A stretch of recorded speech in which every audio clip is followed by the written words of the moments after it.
So I just finished my Qigong practice, and this Qigong that I've been practicing since I was on retreat last week, the week before, is this magical form that chemically shifts us and actually clears the path for us to become more free, more alive.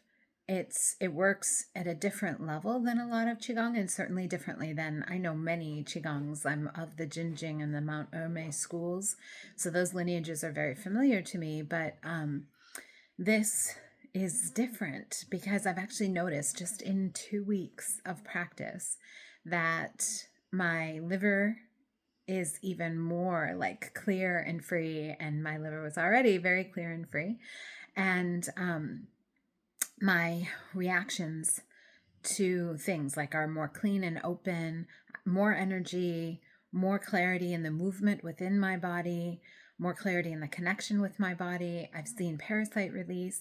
And this is the thing, like there's so much wonder when you are able to tap into that infinite alchemy within us.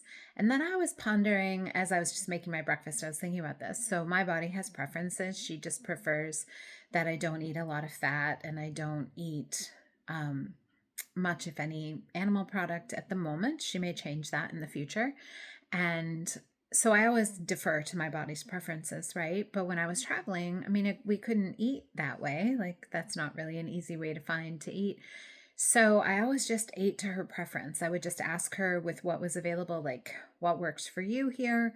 And she always gave me her answer. And the funny thing is that even though I ate very different than I typically do, like having eggs for breakfast and more fruit than I usually do, and definitely more fat than I usually do, I didn't come back, having had my body shift in any ways at all. Like it wasn't like how when you go and you do different food, sometimes you come back and you're like, oh, like there's extra weight, or I'm puffy, or I'm this, or I'm that.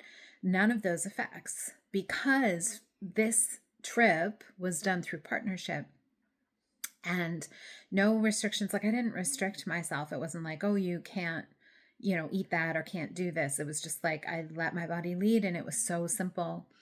And this is something that, well, I think this is the skill that is transformative for so many people, and women especially, when we've lived our life thinking that we're wrong or we're failing every day with food, and we think our body's failing us. She's never failing us. She's always there for us.